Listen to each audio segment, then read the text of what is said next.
اللہ تعالیٰ اس بچے کو باعمل عالم دین بنائے۔ میں ایک شعر کے ساتھ حضرت کے حوالے مائع کر رہا ہوں کہ محمد سر وحدت ہے، کوئی رمز ان کی کیا جانے۔ محمد سر وحدت ہے، کوئی رمز ان کی کیا جانے۔ شریعت میں وہ بندہ ہے، حقیقت ان کی خدا جانے۔ اب بلا تخیر دعوت خطاب دے رہا ہوں ہمارے معزز و محتشم مہمان، عالی مرتبہ، عظیم مبلغ، عظیم اسکالر، گجرانوالہ کی سرزمین سے تشریف لائے ہوئے معزز مہمان، عزت مآب قابل تکریم جناب محترم حافظ اللہ مصطفی صاحب، نعروں کے گول میں استقبال کیجیے۔ نعرہ تکبیر، نعرہ رسالت، نعرہ تحقیق، نعرہ حیدری۔ اور ساتھ میں یہ کرتا چلوں کہ یہ پروگرام تاجان رحمۃ اللہ تعالیٰ علیہ کے آخری اسٹوڈنٹ، انہوں نے بھرپور تعاون، بھرپور کوشش، بھرپور لگن کے ساتھ یہ سجایا، اور باقی جتنے احباب نے تعاون کیا، اللہ تعالیٰ ہر ایک کو جزائے خیر اور اجر عظیم عطا فرمائے۔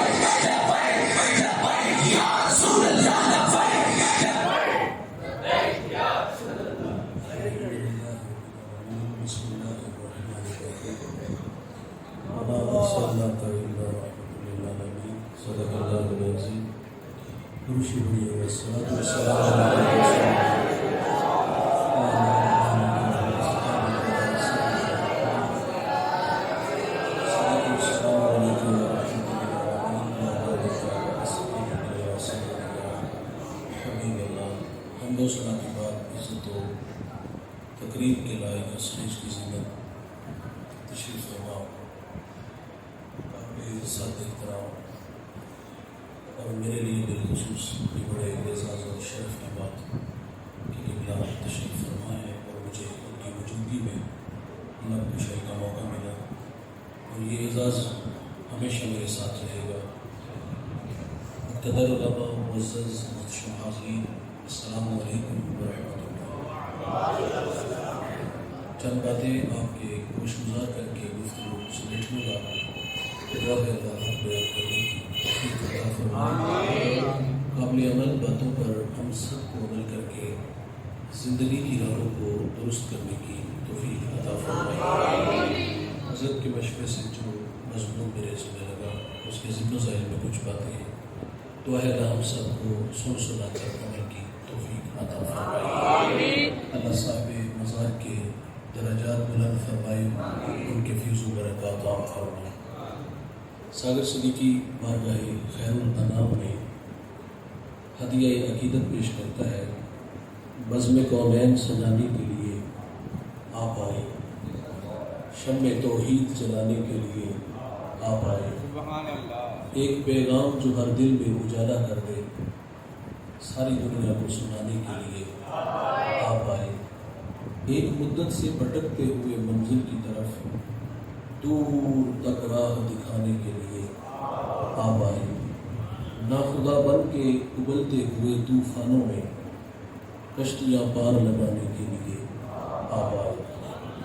آپ آئے تو ہر طرف اجالے انوار کرم کی بن خبر سے۔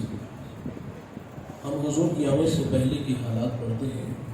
حضرت عیسیٰ علیہ السلام کی بات 571 سال کا ایک طویل زمانہ بیت چکا تھا۔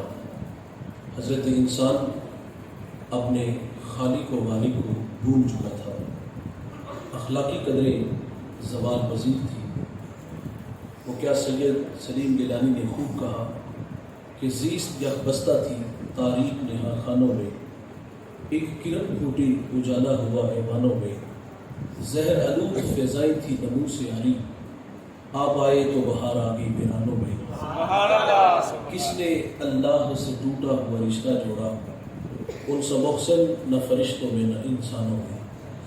پوری دنیا میں اندھیرے تھے، آقا تشریف لاتے ہیں اور مکہ کے گٹاٹوپ اندھیروں میں توحید کا چراغ جلا دیتے ہیں۔ پھر اتنے اجالے انوار اترے کہ جو لوگ در در میں دھکے کھا رہے تھے، آقا کی صدائے دل نواز نے انہیں کھینچ کے ایک خدا کے آگے جھکنا سکھا دیا۔ میرے نبی کار نبوت کی ذمہ داریاں سر انجام دینے کے لیے میدان عمل میں ہیں۔ قولوا لا الہ الا اللہ تفلحوا کی صدا جزیرہ عرب میں گونج اٹھی۔ تو جس شخص کو سب سے پہلے ایمان نصیب ہوا، ایمان لانے میں جس نے سبقت اختیار کی، بہت بڑا نام ہے، وہ اس امت کا پہلا صوفی بھی ہے، صحابی بھی ہے، وہ راست گو بھی ہے، وہ راست گو بھی ہے، وہ معاملات دنیا کو سلجھانے کا ڈب اور سلیقہ بھی جانتا ہے۔ میرے نبی نے اس جوان کی تعریف کی، فرمایا میں نے جس کو بھی دین دیا اس نے تعامل سے، تردد سے کام لیا، لیکن فرمایا ابو بکر وہ جوان ہے، میں نے دین دیا اس نے جھولی میں ڈال دیا۔ حضور آتے ہیں تو ہر طرف اجالے انوار کرم کی برکھا برستی ہے۔ دوستو، یہ میرا اور آپ کا اعزاز ہے، فخر ہے، شرف ہے کہ اللہ تعالیٰ نے ہمیں وہ نبی عطا کیا جس کے لیے نبیوں نے دعائیں کی۔ ابراہیم علیہ السلام کعبے کی دیواریں کھڑی کر کے کہتے ہیں ربنا وبعث فیہم رسولا، دیکھ اللہ تیرا بابرکت گھر تعمیر ہو گیا، اب تو اس پیارے رسول کو بھیج دے۔ یار ایک شخص روزانہ مکان کی چھت پہ کھڑا ہوتا ہے اور اداس نگاہوں سے ان راہوں کو دیکھتا ہے جن راہوں سے سونے محمد نے گزرنا تھا، بڑا بے چین رہتا تھا، طبیعت میں بڑا اضطراب تھا، اور زبان حال سے کہا کرتا تھا کیریاں میں کیریاں، درد و غم دی کیریاں، اڈیاں چک چک راہ ویکھا تیریاں۔ یہ بحیرہ راہب ہے یار جو روزانہ حضور کی راہوں میں آ کے کھڑا ہو جاتا ہے۔ میرے نبی کی آمد سے 1000 سال قبل یمن سے طوبہ اول علماء کی جماعت کو لے کے نکلتا ہے، راستے میں یثرب آیا، علماء نے بتایا کہ یہ جا آخر الزمان محمد صلی اللہ علیہ وسلم کی ہجرت کی جا ہے، اور علماء نے معذرت کر لی، اب ہم یہاں سے آگے نہیں جائیں گے، ہماری آخری ہچکیاں بھی اسی سرزمین پہ ٹوٹ جائیں گی۔ اس نے علماء کے لیے وہاں گھر بنائے، اور ایک گھر حضور کے نام کا بنا، حضور کے نام کا گھر عقیدت سے بنا، بڑے چاؤں سے بنا۔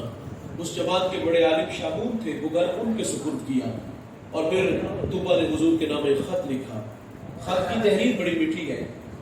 طوبہ کہتے ہیں میں طوبہ اول آپ پر ایمان لاتا ہوں، آپ پر اترنے والی کتاب کی تصدیق کرتا ہوں، حضور میں آپ کا سب سے پہلا امتی ہوں، اور مجھے بروز حشر اپنے غلاموں میں شمار فرمائیے۔ خط لکھا، شاہون کو دیا، احساس ذمہ داریاں کھینچ کے طوبہ کو یمن لے آئی۔ گزرتے اتنا کہہ دیا مہربانی کرنا، اگر حضور میری زندگی میں تشریف لے آئیں تو مجھے ان کے آنے کی خبر دینا، اور اگر وہ میری زندگی میں تشریف نہ لا سکے تو یہ خط سنبھال لو، اس کو آگے نسلوں میں منتقل کر دینا۔ طوبہ چلا گیا، اس شام کی بستی حضور کی راہوں میں ڈیرے جما کے بیٹھ گئی۔ طوبہ روزانہ وہ راہیں تکتا، کہیں سے کوئی سندیسہ، ہوا کا کوئی چونکا میرے نام پیغام محبت لے آئے، اور میں خود کو کھینچ کے در حبیب تک لے چلوں۔ بھائی جان، طوبہ ہجر رسول میں تڑپ تڑپ کے جان دے دیتا ہے۔ اس شام کی بستی حضور کی راہوں میں بیٹھی ہے، پھر 1000 سال کا طویل زمانہ بیت جاتا ہے، حضور دنیا میں جلوہ فراز ہوئے، 53 سال مکہ میں گزارے، اور پھر حکم آیا کہ اب مدینے والے آپ کی راہیں تک رہے ہیں۔ مدینہ تشریف لاتے ہیں تو طلع البدر علینا کی صدائیں مدینہ میں گونج اٹھتی ہیں۔ اچھا، وہ خط جو 1000 سال پہلے طوبہ نے حضور کے نام لکھا، مدینہ میں جس شخصیت تک پہنچا، وہ مدینے کا بڑا معتبر صحابی ہے۔ بھائی جب ان کا نام لے تو لہجہ میٹھا ہو جاتا ہے، اور اس صحابی کا اعزاز ہے کہ انہیں حضور کی میزبانی کا شرف ملا۔ رومی کہتے ہیں جب حضور ان کے گھر تشریف لائے تو انہیں چاہ چڑھ گیا کہ بروز شاہ شاہاں مہمان شدست مارا، جبریل با ملائے دربان شدست مارا۔ کہتے ہیں آج شاہوں کا شاہ میرے گھر کا مہمان بنا ہے، اور نوریوں کا سردار جبریل میرے گھر کا پہرا دے رہا ہے۔ اس شخصیت کا نام حضرت ابو ایوب انصاری رضی اللہ تعالیٰ عنہ ہے۔ یہ خط ان تک پہنچا، مشاورے سے یہ بات ہے بھائی کہ تقاضۂ محبت یہ ہے کہ حضور مدینہ آئے تو سب سے پہلے طوبہ کا خط حضور کی خدمت میں پیش کیا جائے۔ اس کے لیے ابو لیلہ کا انتخاب کیا گیا۔ منظر بڑا دلنشین ہے دوست۔ حضور تشریف لائے، ابو لیلہ سامنے کھڑے ہیں، میرے نبی دیکھ کر کے فرماتے کیا آپ ابو لیلہ ہو؟ قال نعم، جی میں ابو لیلہ ہوں، لیکن یہ تو بتائیں کہ آپ کو کس نے بتایا؟ فرمایا جس اللہ نے مجھے نبی بنایا۔ دیوانوں کی کہانی چھیڑ دی، میری راہوں میں کچھ لوگ آ بیٹھے اور طوبہ نے میرے نام خط لکھا۔ حضور فرماتے میرے دیوانے طوبہ کا خط مجھے دے دو، اور بھائی یہ طوبہ بھی حضور کی راہوں میں میں، اس شاہ کی بستی بھی حضور کی راہوں میں، بحیرہ راہب کی تڑپتی اداسیاں بھی حضور کی راہوں میں۔ میں ایک شخص کا تذکرہ چھیڑنے لگا ہوں، میرا ایمان ہے کہ آپ کے کلیجے ٹھر جائیں گے۔ جس جوان کا تذکرہ چھیڑنے لگا اس کا تعلق ایران کے مشہور شہر اصفہان سے ہے، اس کا نام سلمان ہے۔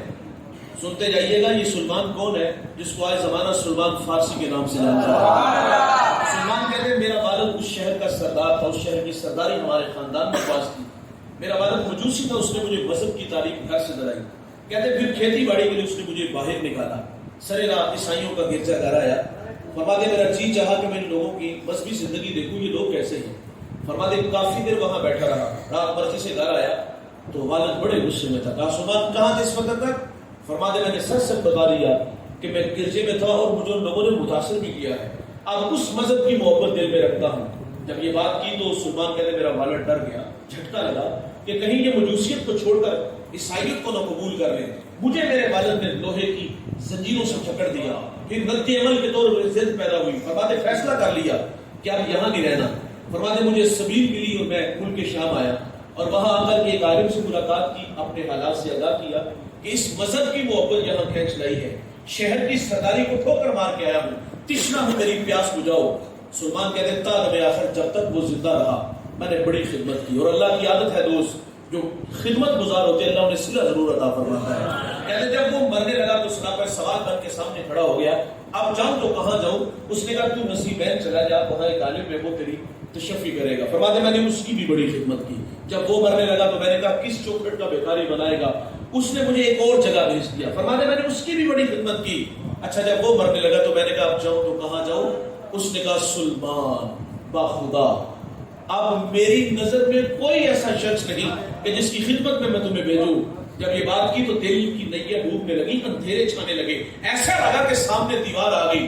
اس عالم نے جب ڈوبتی نئیاں دیکھی تو کنارہ دیا، تو کہا سلمان اب آخر زمان محمد کا زمانہ قریب آ گیا ہے، ہندوستان دو جلے میدانوں کے درمیان تشریف لائیں گے۔ سلمان کہتے ہیں اگر وہ سرزمین میں پار ہوں تو اس نبی کو پہچانوں گا کیسے؟ کہا ان کی 3 نشانیاں ہیں، دھیان سے سنیے گا۔ نمبر 1 وہ صدقہ نہیں لیں گے، نمبر 2 وہ ہدیہ قبول کریں گے، تھوڑی سی بات کم کریں، نمبر 3 ان کے دونوں کندھوں کے درمیان محاذ قلب پہ مہر نبوت ہوگی۔ کہا سلمان اگر تو وہاں پہنچ سکتا ہے تو پہنچ جا۔ اور بعد میں نے رختے سفر باندھا، توڑ لگا، سریرا بنی کلب کا قافلہ ملا۔ میں نے ان سے کہا کہ میرے پاس کچھ گائیں بکریاں ہیں، یہ مجھ سے لے لو اور اپنی سرزمین تک پہنچا دو۔ سلمان کہتے وہ اس بات پہ راضی ہو گئے، لیکن بڑے ظالم تھے کہ انہوں نے مجھے ایک جگہ پہ جا کے غلام بنا لیا، چھکڑ لیا۔ غلامی تلخ ہوتی ہے دوست، کہتے بڑے دھکے کھائے، اور انہوں نے پھر مجھے ایک یہودی کے ہاں فروخت کر دیا۔ پھر اس یہودی نے میرا سودا ایک اور یہودی کے ہاں کیا۔ خیر فرماتے اس یہودی کا تعلق حضور کے شہر مدینہ سے، منزل نصیب ہوگی، اب اڑیکنے لگے، وہ راہیں تکنے لگے۔ ایک دن کسی نے آ کے کان میں سرگوشی کی، دیوانے جس کی راہوں میں بیٹھے وہ پیارے محمد دنیا میں جلوہ فراز ہو چکے ہیں۔ اب سلمان کہتے ہیں کہ میرا جی چاہا کہ میں اڑ کے حضور کے قدموں میں چلا جاؤں۔ وہ کیا کسی شاعر نے کہا تھا کہ اے زوف مدد کر در احمد پہ گرا دے، دربان کہیں اٹھ کہیں اٹھا نہیں جاتا ہے۔ غلام مرضی سے نہیں جیتے دوست، ہجر کی آگ میں چلنا پڑا، انتظار کی راہوں میں کھڑا ہونا پڑا، پھر وہ ہمایوں گھڑیاں آئیں، سعادت بخش لمحے نصیب ہوئے۔ سلمان کہتے ایک دن میں باغ میں تھا اور کھجور کے درخت پہ چڑھا تھا اور اس کی خدمت میں لگا تھا کہ اچانک میرے مالک کا چچا زاد بھائی آیا، بڑے غصے میں تھا، اور آگے کہتا خدا ستیہ ناش کرے اس و خزرج کا ایک شخص ادعائے نبوت مکہ سے ہمارے یہاں یثرب آیا اور لوگ اس کے گرد جمع ہو گئے۔ سلمان کہتے ہیں میرے جسم پر کپ کپی طاری ہو گئی، میں نے اوپر سے چھلانگ لگا دی، انجام سے باخبر تھا، سوال کیا تو پیٹا جاؤں گا، لیکن نام محمد کی مستی طبیعت میں ایسی چڑھی کہ انجام سے بے نیاز ہو کے تذکرہ دل نواز چھیڑ دیا۔ وہ جذباتی تھا، غصے میں تھا، اس نے سلمان کے منہ پہ مکہ مار دیا۔ خیر فرماتے میں نے برداشت کیا، رات کی تاریکی چھائی، میں کھانا لے کے حضور کی خدمت میں حاضر ہو گیا۔ میرے نبی اس وقت قباء میں اپنے غلاموں کے جھرمٹ میں تھے۔ کہتے میں نے کھانا پیش کر کے عرض کیا حضور آپ ایک لمبا سفر کر کے مکہ سے ہمارے یہاں یثرب آئے ہیں اور میرے پاس یہ صدقے کا کھانا ہے اور آپ اس کے حقدار زیادہ ہیں، قبول فرما لیں۔ سلمان کہتے حضور نے وہ کھانا خود نہیں کھایا، غلاموں میں بانٹ دیا، ایک لانی پوری ہو گئی۔ سلمان کہتے میں دوبارہ پھر حضور کی خدمت میں حاضر ہوا، میں نے عرض کیا حضور یہ صدقہ نہیں ہدیہ ہے، تو میرے نبی نے اس کو قبول فرما لیا۔ 2 نشانیاں پوری ہوگی، دل تھام کے بیٹھیے گا۔ کہتے کہ ایک نشانی اب باقی تھی، حضور ایک دن بقیع میں اپنے غلام کی تدفین میں مشغول تھے، میں بھی وہاں موجود تھا. کہتے ہیں میں جلدی سے حضور کے پیچھے آ کے کھڑا ہو گیا اور یہ شوق مجھے کھینچ لایا کہ آج مہر نبوت کی زیارت کروں گا. کہتے جب پیچھے آ کے کھڑا ہوا تو میرے نبی نے پلٹ کے میری طرف دیکھا، حیا سے آنکھیں جھک گئیں، آنکھوں میں اداسیاں، دل میں محبت کی بچھی کائنات تھی. میرے رسول نے پلٹ کے دیکھا تو پیار آ گیا، کمر سے چادر کو اٹھا دیا. جب کمر سے چادر اٹھتی ہے مہر نبوت کو دیکھتے ہیں، آگے بڑھتے ہیں، بدن سے لپٹتے ہیں، پھر بدن کو چومنا شروع کر دیا. سلمان کی آنکھوں میں آنسو آ گئے اور میرے رسول نے دامن پکڑ کے سامنے بٹھا دیا. فرمایا سلمان سناؤ نا ہمارا پیار تمہیں کہاں سے کھینچ لایا. محبت کا نغمہ چھیڑا، کبھی عرش پر، کبھی فرش پر، کبھی ان کے در، کبھی در بدر. غم عاشقی تیرا شکریہ میں کہاں کہاں سے گزر گیا. اور یار یہ سلمان فارسی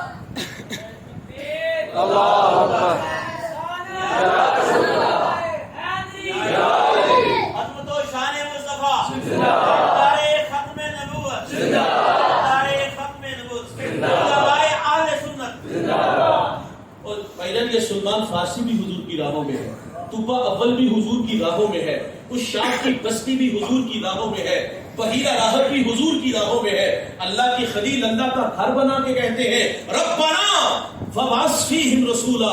دیکھ اللہ تیرا بابرکت گھر تعمیر ہو گیا، اب تو اس پیارے رسول کو بھیج دے. میرا سوال آپ سے ہے، مجھے بتائیے گا کیا ہمیں تہجد کے وقت اٹھنا پڑا، ٹھنڈے پانی سے وضو بنانا پڑا، مصلی بچھانا پڑا، پیشانی جھکانا پڑی، منت سماجی کرنا پڑی؟ اور نہیں دوست، سوئے تھے، وقت سملا نکلا. ہمیں باد صبا کے جھونکوں نے پیغام دیا، مدینے سے آنے والی ٹھنڈی ہواؤں نے سندیسے دیے. آنکھ کھلی، ماحول میں تازگی خوشبو اتنی پھیلی ہوئی تھی، ہمیں ان ہواؤں فضاؤں نے پیغام دیا مبارک ہو کہ تم محمد کے غلام بن کر آ رہے ہو. اس بات پہ ہم جتنا بھی فخر کریں وہ کم ہے. وہ نیازی کہا کرتے تھے نا، یہ میری خوش قسمتی میں تیرا امتی، یاد ان کی نہ بھولو نیازی کبھی، وہ کہیں امتی تو بھی کہہ یا نبی. میں ہوں حاضر تیری چاکری کے لیے، اور فخر کا دل میں دریچہ باز کرنا چاہیے. جن کا تو آتا ہے ان کو ناز کرنا چاہیے. اور میرے قبلہ فرما دیں ہمیں سو ناز ہے اس پر کہ ہم تیرے ہی منگتے ہیں، کوئی بھی در تیرے در کے سوا ہم نے نہیں دیکھا. حبیب دوسرا سا دوسرا ہم نے نہیں دیکھا، جو پہنچا ہو سر عرش اولا ہم نے نہیں دیکھا. یہ اعزاز میرا ہے بھائی، آپ کا ہے. ہم اس نبی کے امتی بن کے آئے جس کے لیے نبیوں نے دعائیں کی. اللہ کے لاڈلے نبی، کوہ طور پہ ہم کلام ہونے والے نبی حضرت موسیٰ علیہ السلام ایک دن اللہ سے عرض کرتے ہیں اللہم انی اجد فی الالواح امتا ہم السابقون الاولون فاجعلہم امتا قال تلک امت احمد. مالک میں نے الواح قرآن میں ایک امت کو پڑھا ہے جو آئے گی سب سے آخر پہ لیکن نمبر پہلا لے جائے گی. اے اللہ وہ امت میری امت بنا دے. فرمایا وہ تو میرے پیارے احمد کی امت ہے. اور بھائی آپ لوگوں کا تذکرہ ہے، ایک سوال اور کیا، 9 سوال تھے. اے اللہ میں نے ایسی امت کو پڑھا ہے وہ صدقہ دیں گے، کھا بھی خود جائیں گے، وَيُجَرُونَ عَلَيْهَا، اور اس کا اجر بھی خود لے جائیں گے. پہلی امتیں جب صدقہ دیتی تھی تو صدقے کی قبولیت کی دلیل کیا ہوتی؟ صدقہ اٹھاتے پہاڑ پہ رکھتے، سینے میں دل دھک دھک کرتا. بھائی جان قبول نہ ہوتا تو شرمسار ہونا پڑتا تھا، سینے میں دل کانپتا. قبولیت کی دلیل یہ تھی کہ آسمان سے آگ آتی اچک کے لے جاتی، اور جس کا قبول نہ ہوتا وہیں پڑا رہتا، قوم میں شرمسار ہوتا. کتنا بد نصیب ہے کہ اس کے صدقے کو اللہ نے قبول ہی نہیں کیا. اور میرے بھائی ہمارا مال حلال کا ہے یا حرام کا؟ ہم نے جائز طریقے سے کمایا یا ناجائز طریقے سے؟ لوگوں کی ہڈیاں توڑی یا خون نچوڑا؟ جیسے بھی کمایا یہ ہمیں پتا ہے. قبول وہی ہوگا جو اس کے حلال ہوگا.